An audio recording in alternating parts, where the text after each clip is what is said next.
ошол биздин улуттук банктын устаптык капиталы 1 миллиардка жетип атканын өзү эле Кыргызстандын экономикасы өсүп атат. Бюджеттен акча көбөйүп атат дегенден сөз берет да. Мен ушул улуттук биздин банктык ушу 1 миллиард эмес, келечекте 10 миллиард болорун каалар элем, ошону тилер элем.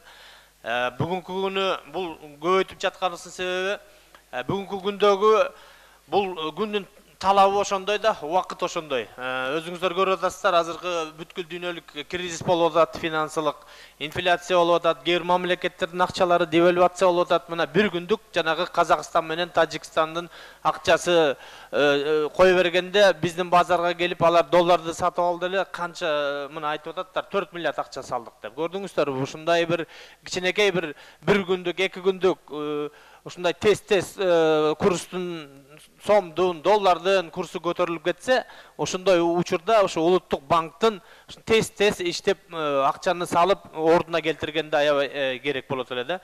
Андан тышкары бул жерде жалаң эле финансылык коопсуздук эмес, финансылык кризис эмес. Бул керек болсо мен айтар элем, биздин азык-түлүк коопсуздугуна да байланыштуу болот.